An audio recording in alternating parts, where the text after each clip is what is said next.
प्यारे बच्चों, inverse find करने का एक तीसरा तरीका है बाई एलिमेंट्री ट्रांसफॉर्मेशन। सबसे पहले हमने ए इनवर्स दी हुई कंडीशन से फाइंड करा था। दूसरी बार हमने A inverse by adjoint method से करा था। और अब हम जो इनवर्स फाइंड कर रहे हैं वो है एलिमेंट्री ट्रांसफॉर्मेशन। एलिमेंट्री ट्रांसफॉर्मेशन दो तरह के होते हैं, एक रो ट्रांसफॉर्मेशन, दूसरा कॉलम ट्रांसफॉर्मेशन। तो रो ट्रांसफॉर्मेशन में और कॉलम ट्रांसफॉर्मेशन में दोनों को मिला के हम 6 तरह के रूल अप्लाई करते हैं। हमको ये ध्यान रखना है कि अगर हम रो ट्रांसफॉर्मेशन करेंगे तो केवल जो भी चेंज करेंगे वो रो में ही करेंगे, और अगर कॉलम ट्रांसफॉर्मेशन करना है तो हम कॉलम में करेंगे। ये देखना पड़ेगा कि वो हमको क्या दे रहा है, रो ट्रांसफॉर्मेशन दे रहा है या कॉलम ट्रांसफॉर्मेशन दे रहा है। अगर कोई भी नहीं दे रहा है, केवल कह रहा है एलिमेंट्री ट्रांसफॉर्मेशन से इन्वर्स फाइंड करो, तो हमारी इच्छा है कि हम चाहे रो से करें चाहे कॉलम से करें। तो एलिमेंट्री रो ट्रांसफॉर्मेशन कैसे करते हैं, इसका पहला रूल है interchange of any two rows, interchange of ith row and jth row denoted by ri interchange rj। पहला रूल है कि हम किसी भी रो को आपस में इंटरचेंज कर सकते हैं। जैसे फर्स्ट रो को हमने सेकंड रो में कर दिया, सेकंड रो को फर्स्ट रो में कर दिया। इससे जो इक्वेशन है उसमें कोई भी अंतर नहीं पड़ेगा। दूसरा ट्रांसफॉर्मेशन है multiplication of all the element of any row by a non zero scalar. जैसे आर आई में चेंज के आर आई, इसका मतलब है कि हमने किसी भी रो में किसी भी कांस्टेंट का मल्टीप्लाई करके उस रो को चेंज कर दिया। ऐसे करने से कोई भी इक्वेशन में डिफरेंस नहीं आएगा। इसके बाद तीसरा जो चेंज है उसमें हम addition to the element of any row the corresponding element of any other row multiply by a non zero scalar. इसका मतलब है कि अगर कोई ith रो है तो ith रो में हम ऐड कर दें jth रो को बाई मल्टीप्लाई बाई k, और चेंज होगा वो ith रो में होगा। तो इसको हम डिनोट करेंगे ri और चेंज ri प्लस krj। ये थर्ड ट्रांसफॉर्मेशन था। तो इस प्रकार से ये तीनों ट्रांसफॉर्मेशन केवल हमको रो में ही करने हैं। अब किस तरह से करने हैं उसका रूल देखिए, वर्किंग रूल।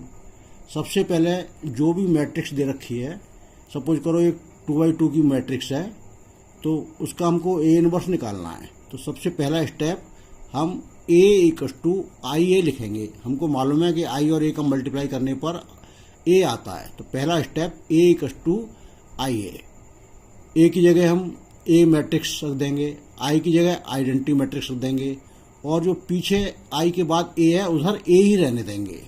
ये थोड़ा ध्यान रखना है कि पीछे वाला a केवल शो करने के लिए है।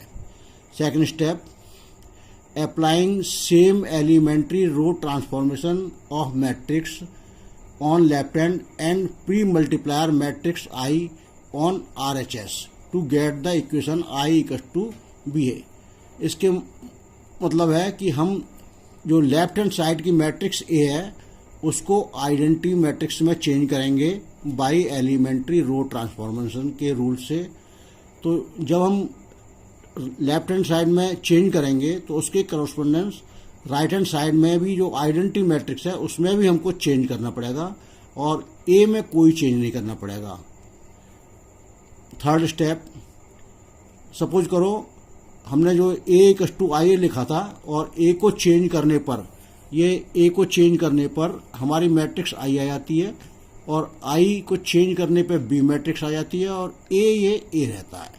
तो A equal to I A elementary row transformation का यूज करने के बाद कन्वर्ट हो जाता है आई इक्वल टू बी ए।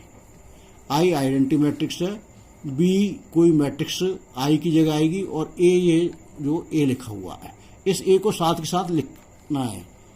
अब जो बी मैट्रिक्स आएगी वो हमारा इन्वर्स होगी, क्योंकि हम जानते हैं कि if B A equals to I then B is inverse of ए।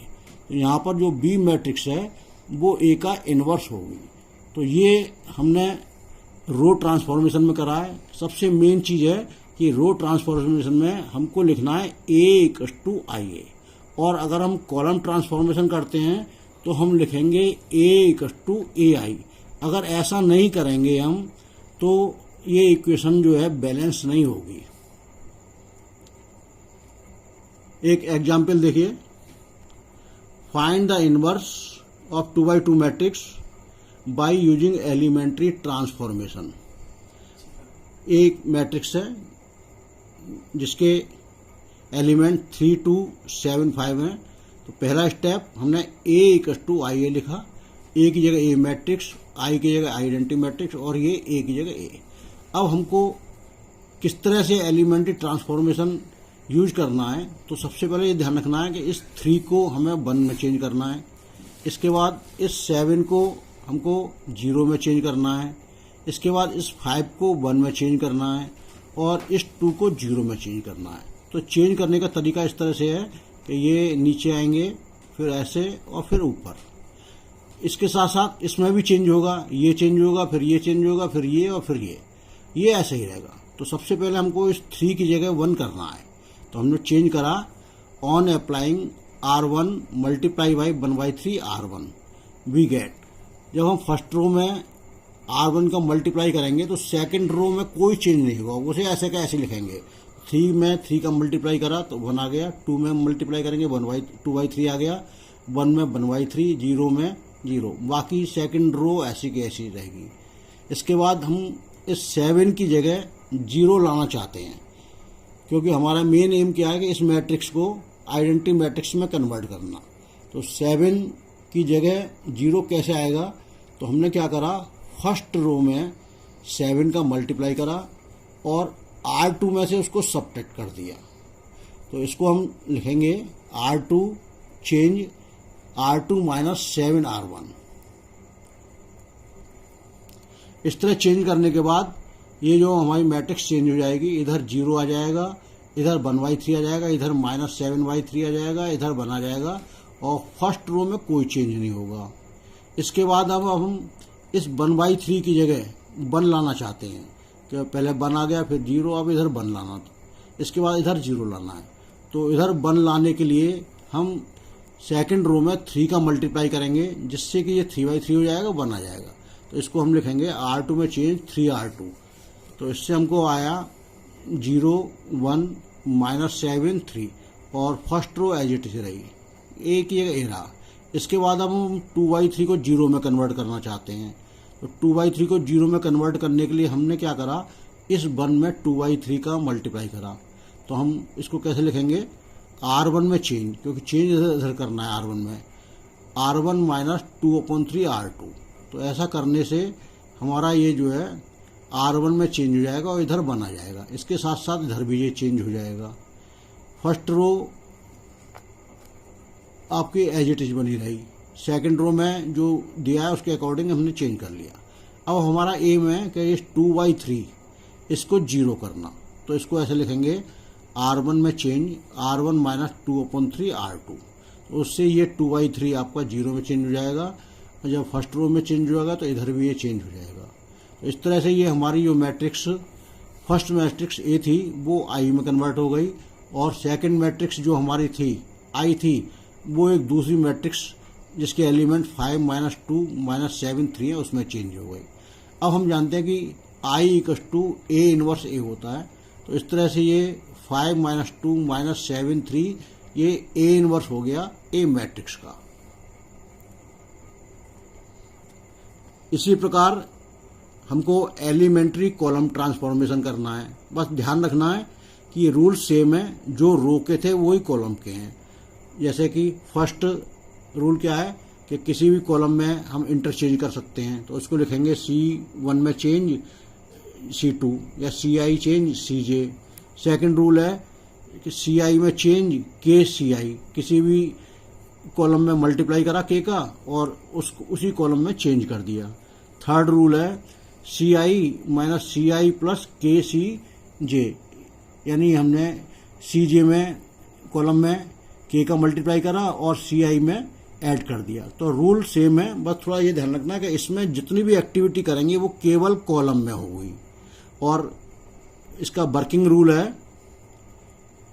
पहला स्टेप इसमें हम लिखेंगे ए इक्वस टू ए आई, रो में लिखा था हमने ए इक्वस टू आई, ये बहुत ही इंपॉर्टेंट चीज है।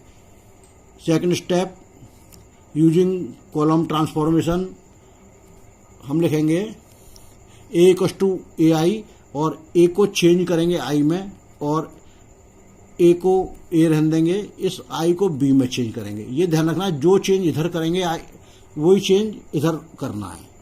तो इस प्रकार चेंज करने के बाद एक बी मैट्रिक्स आएगी जो ए का इनवर्स होगी। रो ट्रांसफॉर्मेशन में देखिए चेंज करने का तरीका बताया मैंने। सबसे पहले ये 2x2 के लिए कि फर्स्ट एलिमेंट इसको 1 करेंगे, इसके बाद नीचे इसको 0 करेंगे, इसके बाद फिर इधर 1 करेंगे और फिर ये 0 करेंगे।